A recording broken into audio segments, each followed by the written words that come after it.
Welcome to the Diversity and Inclusion on-air podcast. This podcast is a program of the Association of American Veterinary Medical Colleges Diversity Matters Initiative.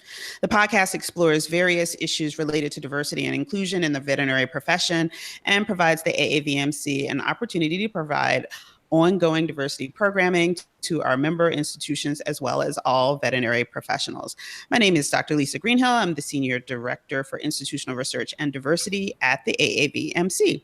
I am really delighted to have three guests on today. We're finally, this has been a hot waited, we've been trying to do this show for quite some time, probably about 4 months now. I'm very excited to be able to bring a show today on rural practice and kind of what's going on in rural practice, what's kind of what the needs are, where the future of it is going, all of those kinds of things. And I am delighted to welcome my guests, Drs. Andy Allen from Washington State University, Dr. Stacy Kenyon, a private practitioner from New York, correct? Yes? Yeah. New York. And Dr. Gilbert Patterson from Lincoln Memorial University. Hi, everyone. Hey there. Hi. Hello. Hi, great.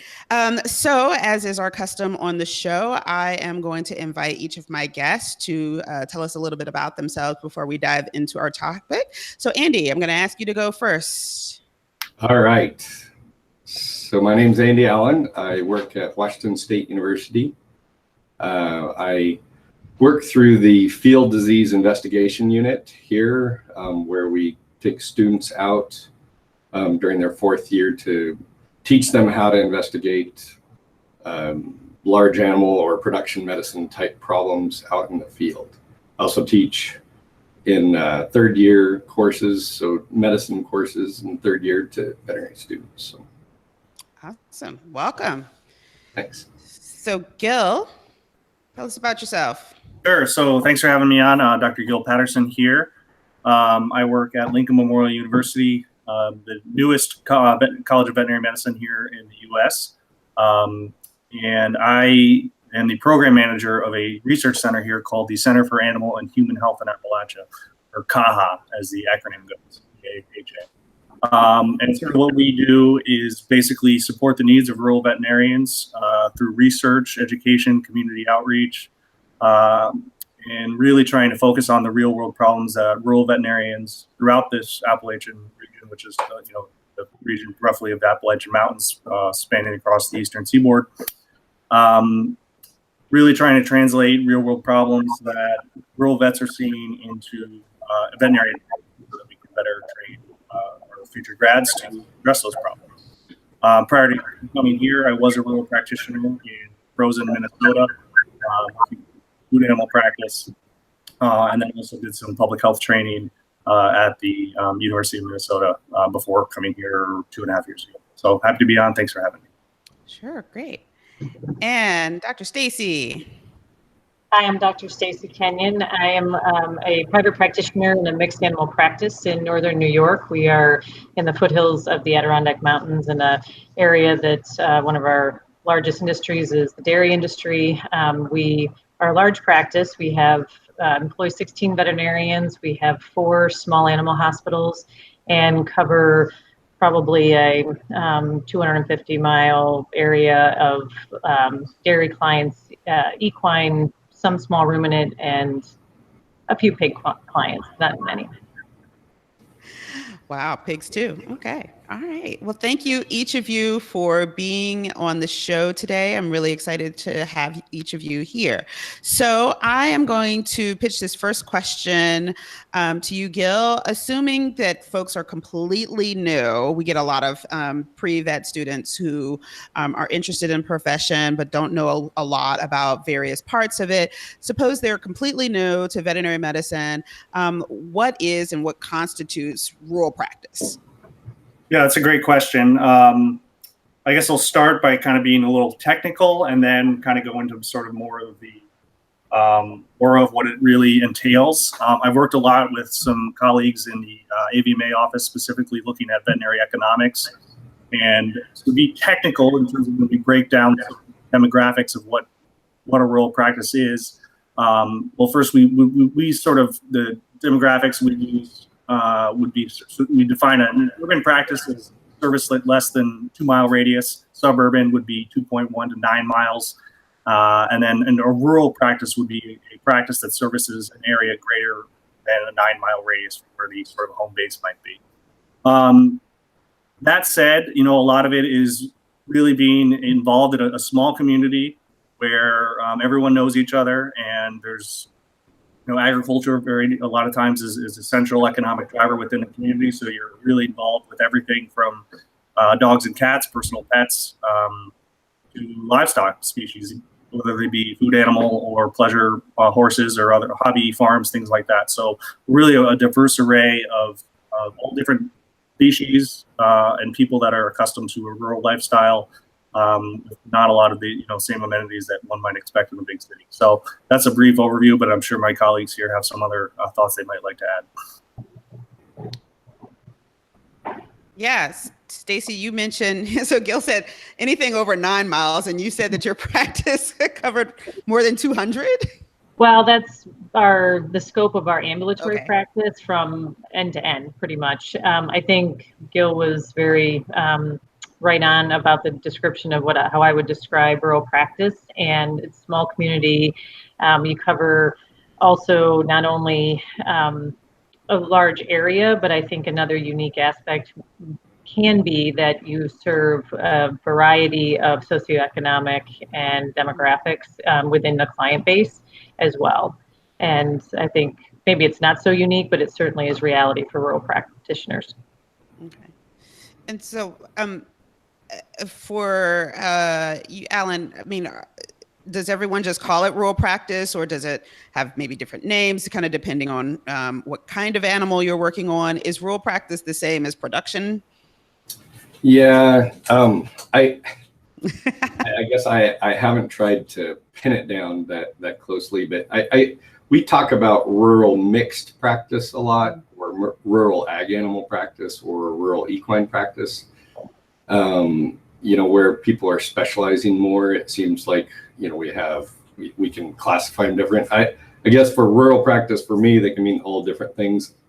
I didn't know of those very specific titles for that, but out west we can go anywhere from you can be just on the outskirts of Seattle, in suburbia, but still doing rural practice because you're doing equine, you're doing some backyard cattle, sheep, goats, or you can be in the middle of Montana, where you'll cover a couple 100 miles in a day easily. So rural practice can be a lot of different things out here, I guess. So. Yeah, sounds pretty diverse. So Stacy, what's a day like for you?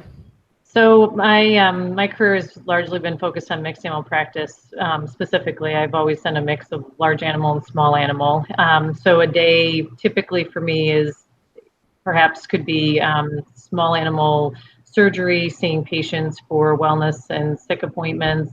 A different day might be a large animal day in which I'm seeing horse clients. I'm out on the road in my truck and serving dairy clients. So nice variety. It's the appeal that brought me into this style of practice, and one I've enjoyed my entire career. I grew up on a dairy farm, so cattle were the reason I got into veterinary school, and have always been a focus.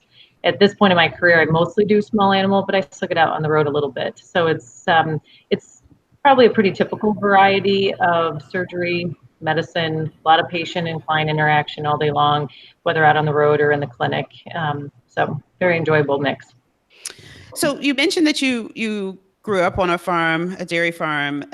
One of my questions to each of you, and I'll kind of pitch it right back to you, Stacy, is how can we do a better job of kind of recruiting, and retaining student interest in this particular practice area? I mean, we only about 20% of our applicants at the time of application express an interest in rural practice.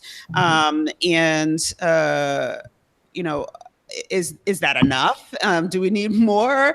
And how do we sustain that interest? Is it that we do really need to kind of focus on, honing in on that particular 20% and trying to keep them in the pipeline?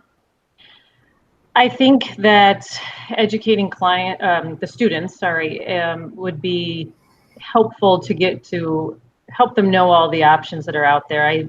We entertain probably 20 to 25 externs throughout the year from various universities, both in the US, and we actually also have some international students. And what I find talking to veterinary students is more often than not, they're actually surprised at the level of practice that we are able to provide in a rural area. And so I think that's something that I would want to help students understand earlier in their academic career, that it can be a viable option to get to do high-level medicine and surgery, even though we are in areas where referral hospitals may not be particularly close. But one upside, if you will, to that is that we become the practice that can provide some of those services. So I have colleagues who have become really very skilled at all levels of orthopedic surgery, soft tissue surgery, certainly the medicine side. We manage our own cases as far as some of the more involved endocrine and other type diseases, which when talking to some of my colleagues who are in urban and suburban areas, I have concluded that often they're compelled to refer these patients out for specialists to manage, and we get to handle a lot of more of that in-house, which is both challenging but also rewarding as a practitioner. So I think it would be helpful to maybe get that message out to students a little bit sooner, just to keep it on their list of possibilities. You have to want to live the lifestyle of rural practice, though. When it comes right down to it, you need to want the small community. We are not close to any real large major cities, so depending on what social life someone's seeking, that's going to factor in. And also we have those individuals who have spouses or significant others in their life that also need to find employment if they're not also veterinarians, so that sometimes can present a challenge in rural areas.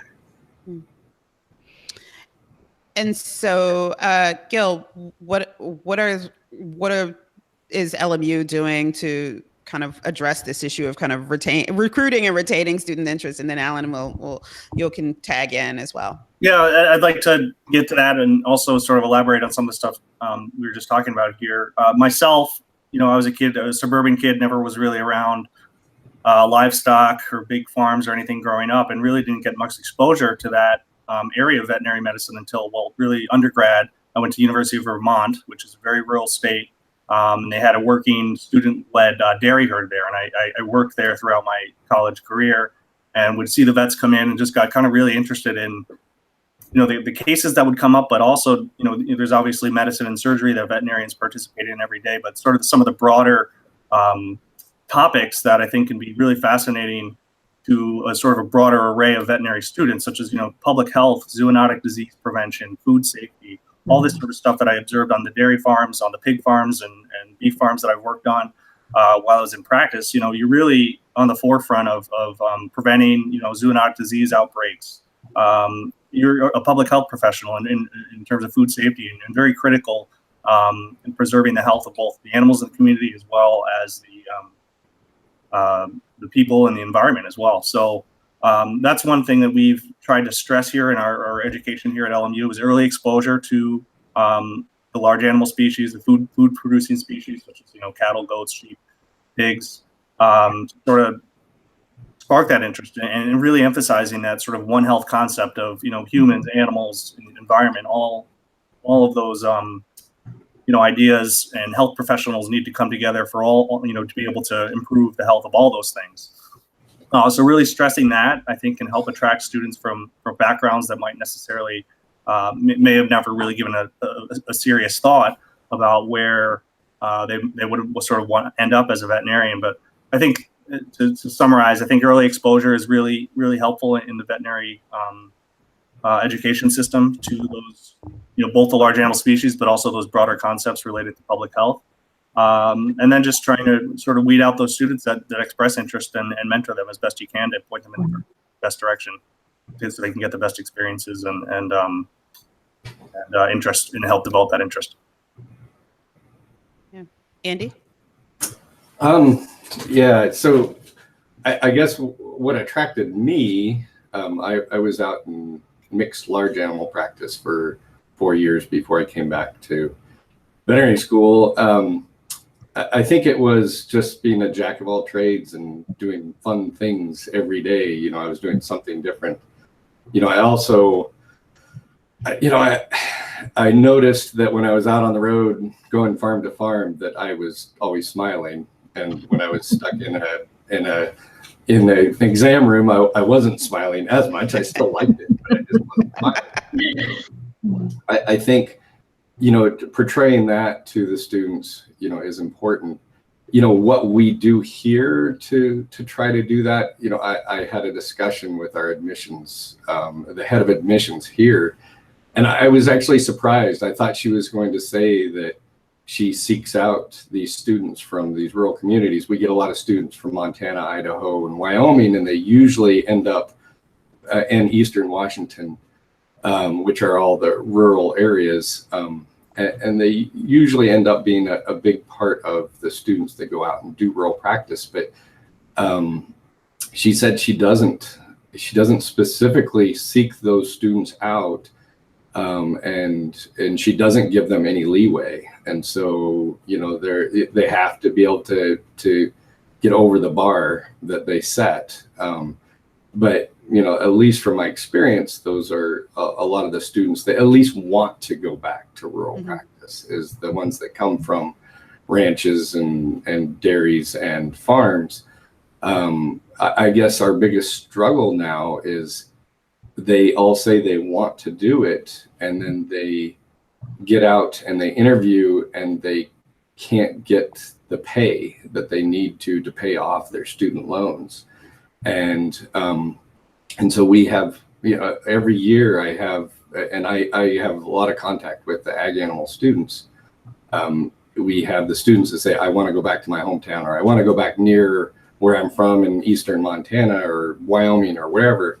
And they go back and they interview and they cannot get the pay that they need to pay off their, you know, amazingly high student loans. You know, they're getting into the 200,000s. Yeah. And so a lot of these students are having to seek out other opportunities, and then they say they'll go back later. And I think a lot of them do, but after they've paid down some of their loans. And so, you know, that, yeah, we can attract them all we want, but getting them there, you know, is going to require that they can pay off their loans. They're pretty smart. And they understand that they got to pay off their debts. So sure. I don't know if I answered the question, but absolutely. And you've provided a great segue to the next topic, which is, what are some of those challenges? So I've kind of heard maybe two. One being, if you're not really into living the rural life, then this is probably not going to be a good fit. But if you are, you still need enough money to live, and you need enough money to service your debt. And those seem to be two pieces that are really important to kind of making this work, recruiting and retaining interest and the ability to kind of go into this particular practice area. Are there other challenges? I think that one of the things that you mentioned earlier, Stacy, was that students that come to work with you are shocked at the level of care, right? The high quality care that folks are able to provide. And I think that part of that too is that, you know, in terms of Popular Media and Animal Planet, you've got wonderful people doing wonderful things in all parts of the world, but it may give a different view that I hear a lot of practitioners in the field may not be thrilled about in terms of the quality of practice. So yeah, so is that another challenge? I mean, clearly you're providing folks an opportunity to see see that it's not quite what they may have thought. I think that one of the most important things that we probably all will agree on is that all new graduates need a high level of mentorship. I think there's a certain amount of confidence that a lot of new graduates don't have in their own abilities graduating with a DVM, that they really do have the skills that they can go into practice and apply and really be able to hold their own. Our practice being a bit larger and having been fortunately progressive in our attitude towards CE and so forth, I think we can be an example to the students that extern with us that you can go out into a smaller area that's rural, but still have various levels of expertise within the veterinarians that you're working with to continue to help hone your skills. And mentorship is a huge part of that. It's what every applicant always puts at the top of their list of what they're seeking often in their first job coming out of any veterinary school is mentorship. So I think that's something within the profession we have to be cognizant of and willing to offer to these new graduates. Another huge piece of challenge, in my opinion, for us rural practices is emergency work, and the fact that in rural communities, we typically are handling our own 24/7 emergency call, very traditional. We share that responsibility as a group of doctors, but we are definitely on call.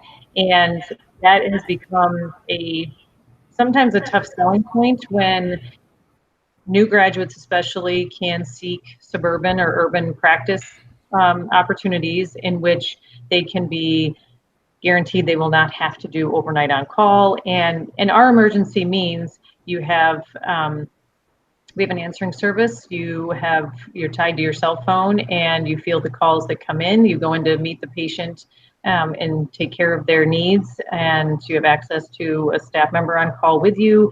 But it's definitely impacts the lifestyle because that is its own commitment. And I would say probably, especially in small animal practice, that's probably where we lose out on quality candidates even over salary, to be honest. We can be competitive on salary, but if a new graduate can pick between us and a job in which they will not have to do any overnight call or weekend work, unfortunately, unless they are really committed to being in a particular rural community, we're probably going to lose that candidate. And it's a reality. We're the big practice in the area, so we are here to serve our clients' needs, and we have no emergency clinics that we can send to that are closer than an hour and a half away. So it's just a reality, and we believe it's part of our mission to serve our communities to provide that, but it does require having veterinarians willing to participate.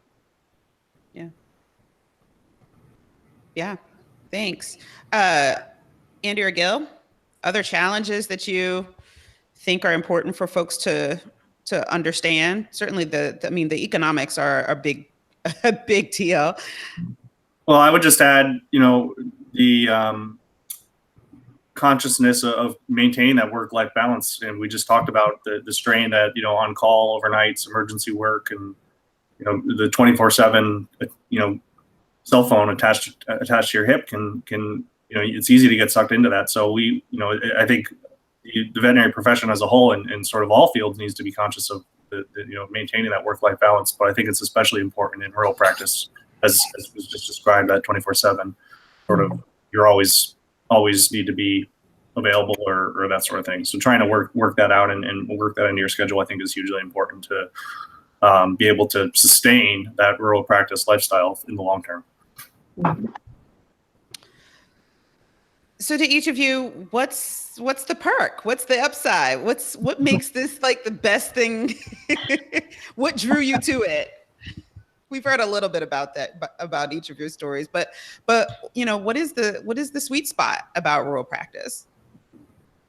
Well, for me, I mean, just being able to work out outside a lot of the times. It wasn't great, in January in Minnesota, but summer sometimes it's just great to kind of be outside. You get to drive around a lot, see a lot of beautiful areas, meet a lot of different interesting people, and you see a lot of just cases that you're not going to see in your everyday clinic. And you kind of got to be prepared to see whatever when you step out of your truck, and just you meet a lot of really interesting people. And that was one thing I really enjoyed, and just the work ethic of farmers and producers to me was really inspiring.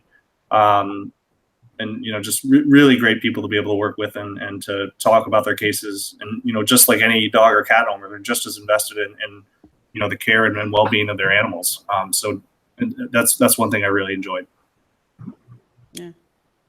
I think the relationships are a huge part of the appeal for small town lifestyle, and being part of the community, being able to interact with the community, even outside of our veterinary profession, but being regarded as, you know, a respected member of the community is really nice. You know, being able to be active in local 4-H and FFA organizations to support young people even well before they are heading to college is very helpful and very rewarding. For me, I've only ever lived in rural areas. I've never had any interest in being anywhere near a city, so it was kind of the lifestyle that I wanted to maintain. But I, like the others have said too, it's really the variety of practice that rural practice can offer that I think makes it the most fun. Awesome. Awesome. Yeah, I would agree with both what they both said. The people that you meet out in rural practice are some of the nicest people you will ever meet. And you get invited in for lunch, you get invited for coffee, even beer sometimes. So there's a much closer personal attachment than I ever felt that I got with small animal clients. Not that I didn't, because I would always try to build those relationships as well. But once you're at somebody's house, when you're on their farm, when you're seeing what they do, it's different. It's a lot different. And then also what they expressed about community. You definitely are part of the community, and you're usually a valued part of the community. Hopefully you're a valued part of the community. And so, yeah, it's a different feel that you get. But you have the hardships that Stacy talked about, of the being on call all the time. That it's really attractive to be able to send an animal to an emergency clinic when versus getting jerked out of bed at 2 a.m. to go do something that definitely can do that. But I would say that the personal relationships are definitely that. And I grew up as a James Herriot type wannabe, and that lifestyle is much more like that.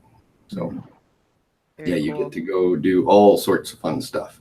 Right. I might also just add, a lot of times with you're dealing with herds of animals, and it's sort of a different approach. Yes, you're doing individual medicine, for animals that are in dire need. But you're at the same time taking into account an entire herd of animals that's maybe destined in the food chain, or maybe their milk is, or meat. So just that, again, I go back to that sort of broader focus on public health and food safety and that kind of thing. And for me, that's a really sort of rewarding experience to know that you're on the forefront of making sure that these animals are healthy, that translate into safe food for my family as well as the rest of the community. Yeah, that's really important. So over the years, I mean, I think that the general public has long certainly associated, the dog and cat part of veterinary medicine with practice, but certainly the history of the profession is more rooted in kind of this rural narrative, right? But a lot has changed. And so we've seen a lot of growth in cities, suburban sprawl. We've also had a major gender shift in the last 30, 40 years of the profession. How, if at all, have these changes, how do you think that these changes, I guess, in societal changes and changes specifically within the profession with respect to gender, how have they affected rural practice? Stacy, I'll go with you first. I guess I would say I don't know that it's so much changed for my experience in rural practice, so much for the gender question. It certainly has, I think the shift more to small animal has lessened the number of students in any given graduating veterinary class that appear to be seeking large animal veterinary positions. So I think, if anything, we've seen it far more being a smaller pool of candidates who are seeking to work with food animal. And that is something we've had to contend with when we've had positions to fill, for sure. Alan, any thoughts on how you think things have changed over the years? Yeah, I mean, there's definitely a bias amongst certain clients, against women, and I think that's changing. Hopefully it's changing. But I've heard clients, and it's usually an older generation that is like, how could she do this type of work? But,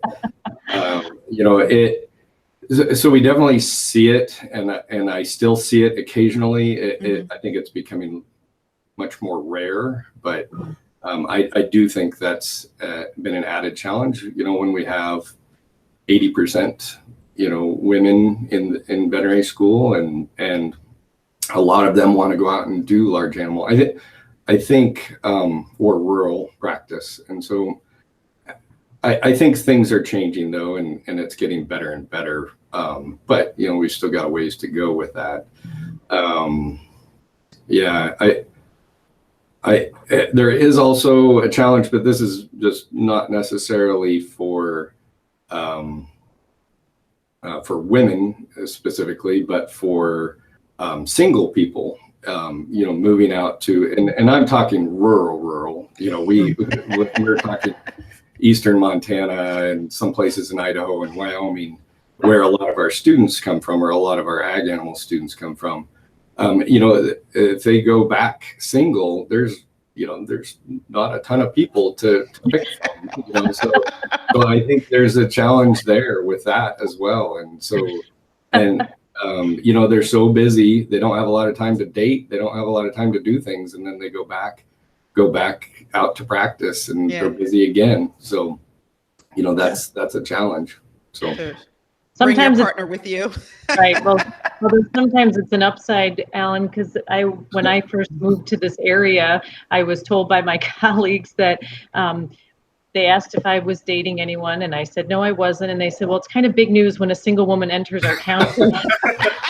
You're not related to anybody here. And I was like, oh, well, I do have a few criteria, I think, but so it can be a good conversation starter. And as it turns out, I did end up marrying another local person, which definitely pleased my then partners, because it meant I was going to be staying. So I would certainly echo that challenge when we've had single veterinarians, whether they've been men or women, for them to reach that work-life balance that we all want for our young people. It can be hard to have age mates to socialize with, for sure. So that is a challenge. But and Alan makes some good points about women in large animal practice. Having grown up on a dairy farm, it really never occurred to me that would be an issue. But I was fortunate to have joined a practice that had other large animal women veterinarians, and that certainly had prepared our farmers for women being on the farm. So I personally really have never run into any significant issue. But I think if anything, it's as much that a large animal veterinarian be able to truly understand agriculture and what our food production clients need from us as veterinarians. I've heard just as much criticism from farmers for new graduates who couldn't really talk the talk, walk the walk, as whether or not they were men or women. They want veterinarians who understand their industry, who understand their challenges and their needs. So it's been probably, in our practice anyway, less about gender as just understanding and expertise for our ag sector. Okay. All right. So I'm hearing a couple of things. One, if you are not partnered, you either need to bring someone with you or you need to go to a different rural community where you'll be like the new hot thing when you get there, right? So I'm hearing that, at least in terms of kind of finding life partners or companionship, or as you mentioned, just kind of age peers, companion peers that you might need to kind of think about that in terms of rural practice and kind of what kind of community you're looking for. So I want to talk a little bit about the economics of rural practice. And Andy, you mentioned this earlier in terms of folks wanting to go to rural areas to practice, but those practices maybe not being able to offer the salaries that folks need to be able to service their debt and live. You mentioned that earlier, but I know that Gil said that he was doing some stuff with AVMA's econ division. Gil, any comments on that? Yeah, I think there's a lot of opportunities sort of in this sort of increasingly technical world that the rural veterinarian can tap into to identify additional revenue streams to sort of help keep them, economically sound and their business viable and things like that. We're sort of entering an age where sort of telemedicine, when used appropriately, allows the veterinarian to practice outside of the walls of their practice and be in communication and even charge for those communications of clients that might be hundreds of miles away, but they still do have a viable BCPR. So really allowing that vet to be involved, at the decision level, without actually being there in person. So using technology, I think, in a lot of ways is something that the veterinarian can demonstrate their value. A lot of these old-time farmers have been doing things for 50 years, just like their grandfather did, and might not necessarily be aware of some of the the new technology in breeding and reproduction and the benefits that those could bring. So being able to communicate that message to the value of investing in sort of high quality genetics or different technologies to help improve feed efficiency or things like that. And it really comes down to the veterinarian to be able to describe that and understand that, and to be able to sell it really to the producer to demonstrate that that this is something that can help grow your business and in turn will help support the veterinarian as well. The other point I'll add, in vet school, we're all exposed to sort of the latest and greatest technology or technique that is used to address a certain medical condition or surgery or things like that. And it might be the best thing out there, but it might also be the most expensive treatment. And I think it's important that veterinarians understand that one problem might have multiple solutions that might have different costs associated with it. And that's not to say you need to compromise the quality of care, but understanding that there might be different avenues that you can work to still be able to sort of bring in some income, treat the animal. It might not be the most ideal thing, but it's still ethically appropriate, scientifically sound technique that can be used to address a problem. So emphasizing that, I think, is important as well in veterinary education. Yeah. So Andy, how are you coaching students as they are getting ready to graduate Washington State University, interested in rural practice? What do you tell them? How do you mentor them? How do you guide them especially as they're job hunting? Well, okay, and that's a huge, broad subject, I guess. I know,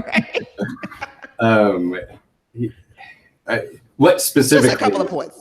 So what's the number one question maybe that you get from a graduating senior who's looking to go into this particular practice area and is coming to you for a bit of guidance and wisdom? Okay. Stage one.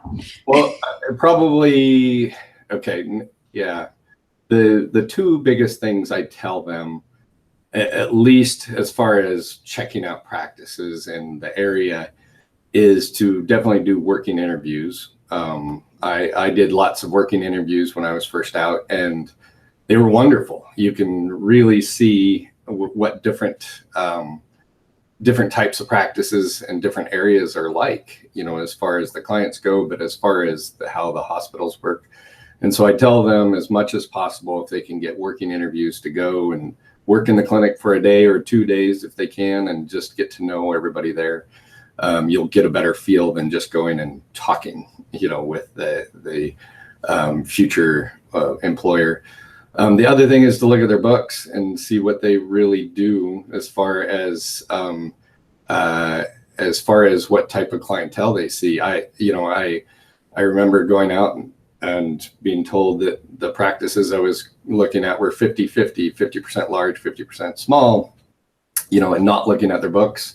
And then finding out later it was 90% small, 10% large. And, it felt like 50% to them maybe. But and luckily that employer allowed me to do all the large animal stuff I wanted to do. But, making sure that, those things are really what they say. And then just spending some time in that community, getting to know the people there and seeing if it's something that will fit them.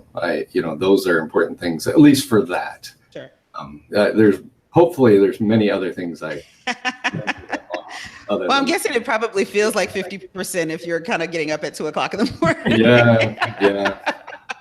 It can. Yeah. As you get older and your joints get achier, some of those times feel like 100% of the time. Yeah, those percentages start changing pretty quickly. So, Stacy, what do you tell seniors who are looking to enter this particular practice area, or even kind of maybe coming to interview at your practice?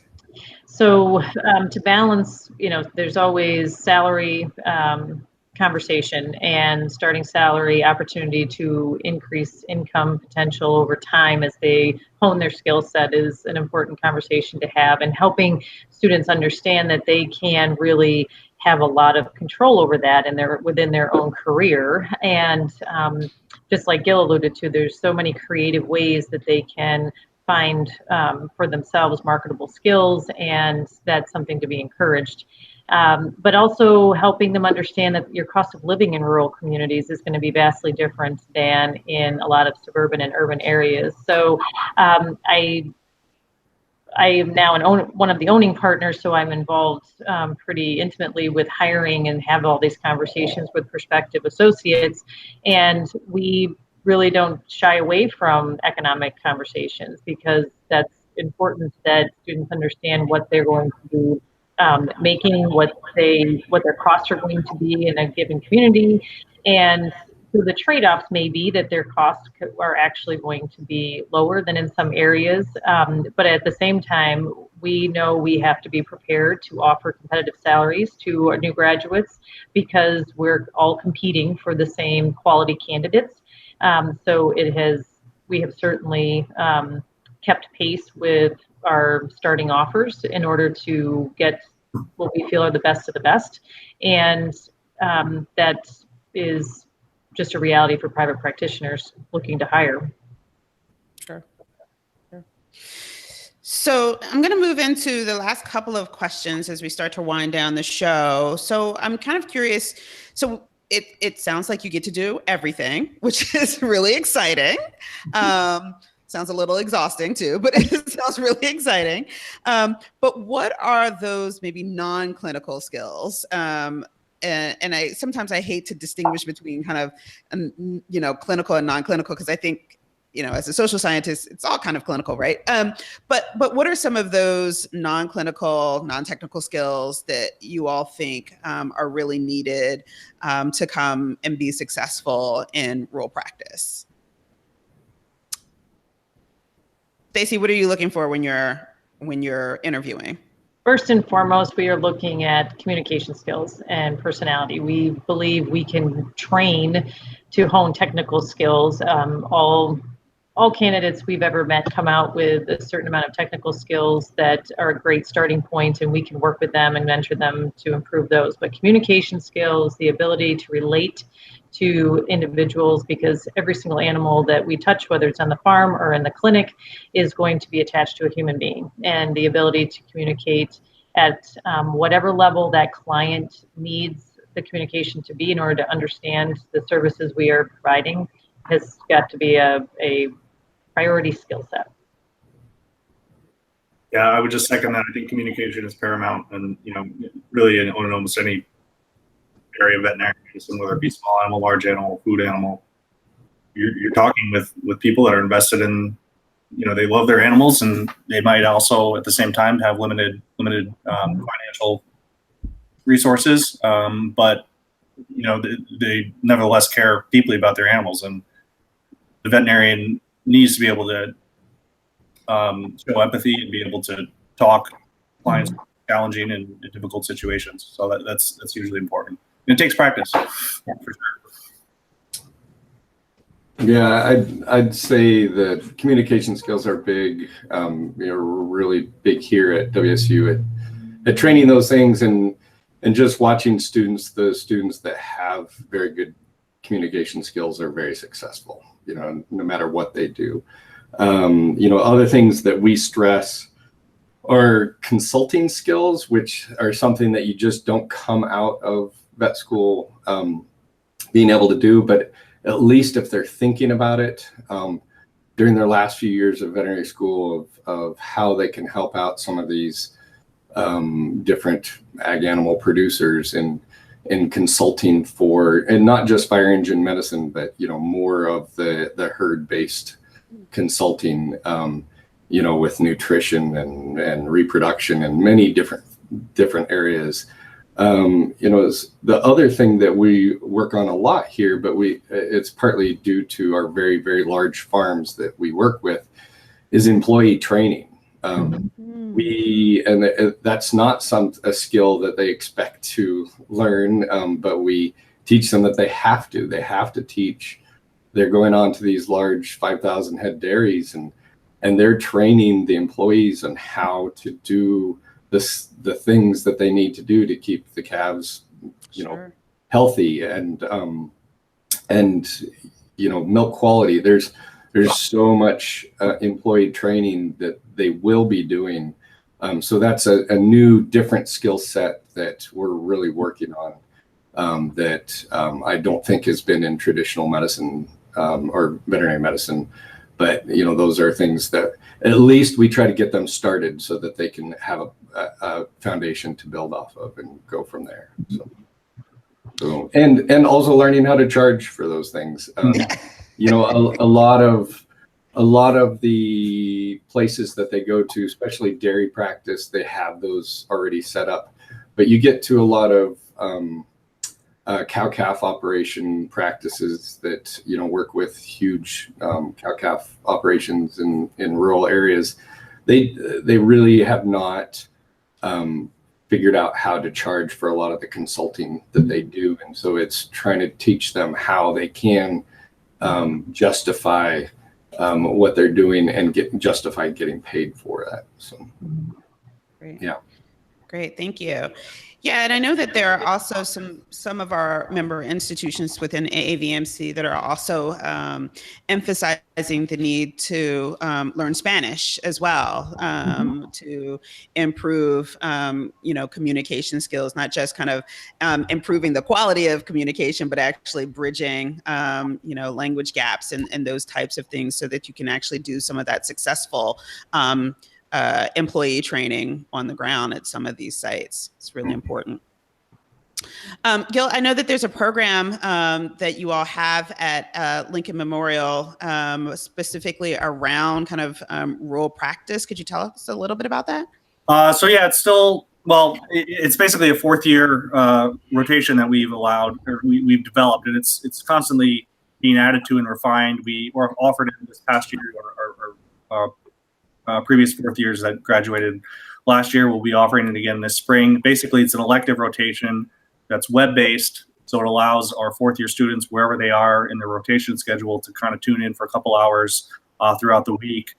And basically it just sort of brings together some experts in veterinary economics, rural practice. We interview rural practitioners, and basically providing some additional resources, mentorship, just some ideas and things that students can relate to, and just sort of get some extra practice and evaluating a practice for financial stability, how to stock a vet truck,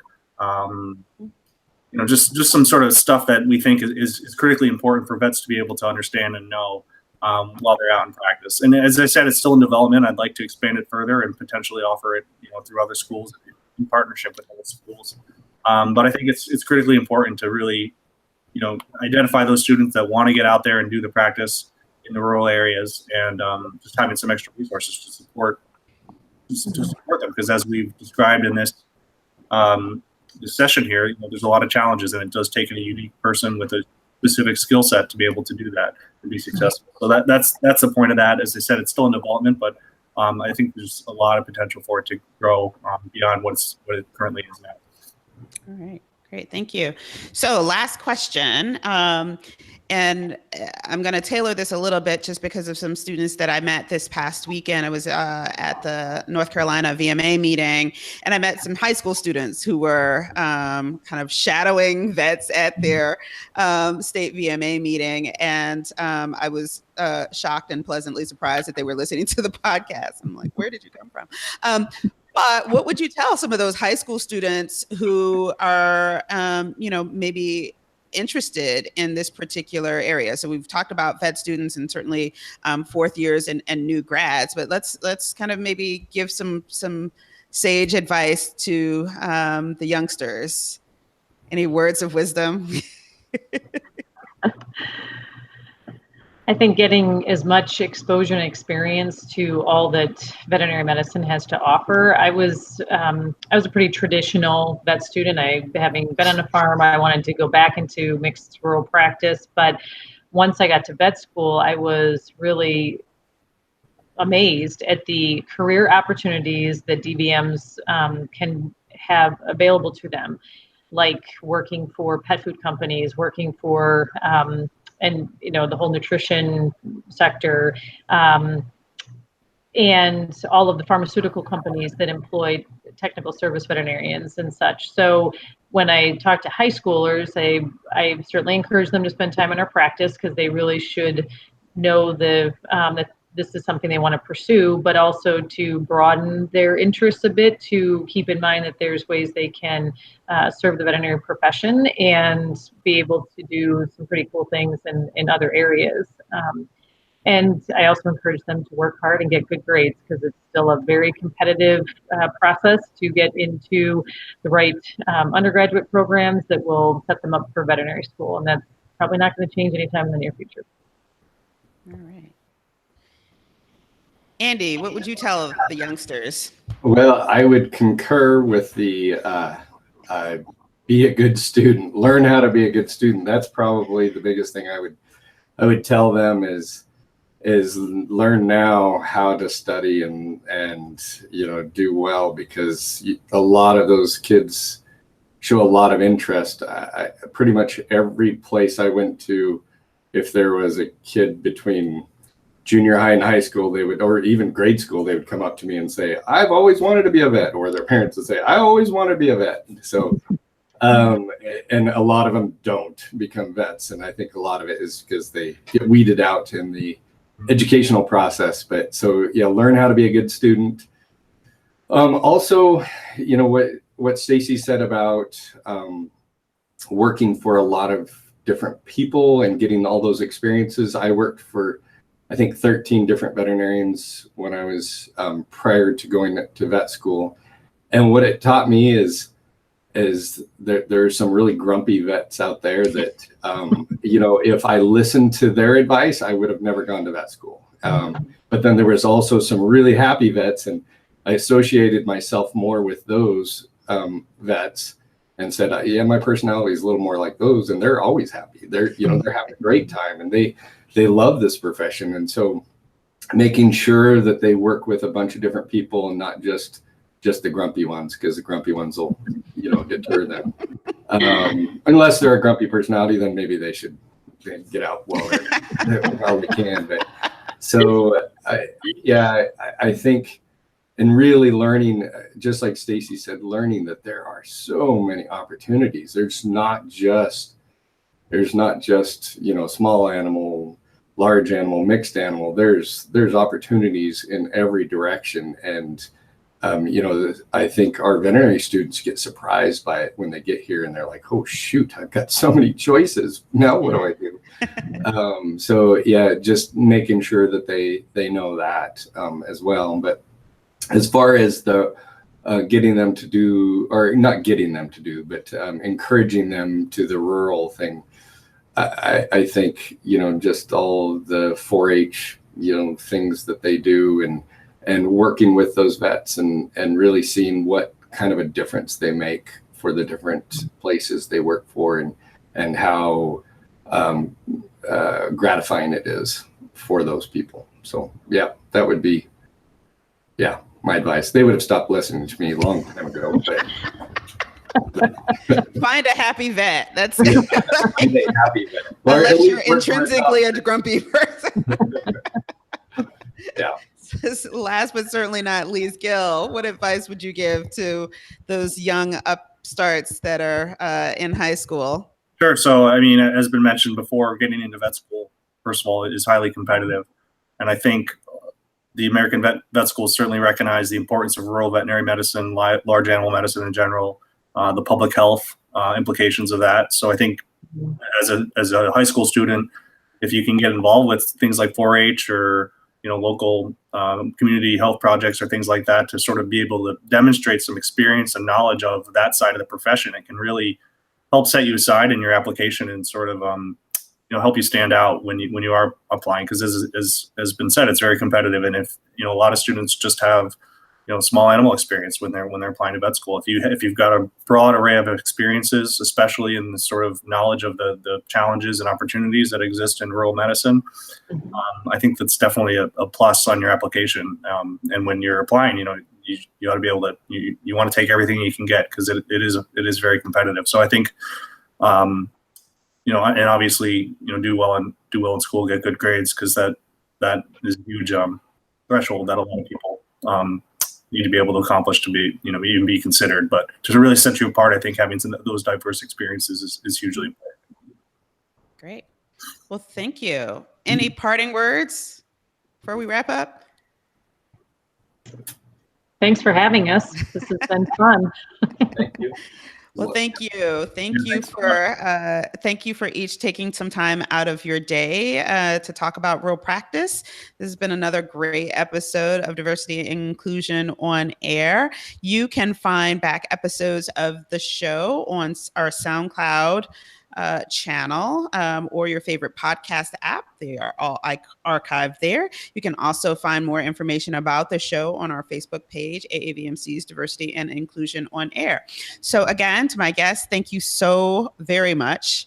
I'm glad that there were no on-call kind of moments where you had to go pull calves or do whatever it is that you all do out there in the field. I really appreciate your taking the time. And we look forward to talking more about the various types of practice within veterinary medicine on future episodes. Thank you so much. Thank Thanks you. a lot. Great to be here. Good luck, everyone. Good luck. See ya.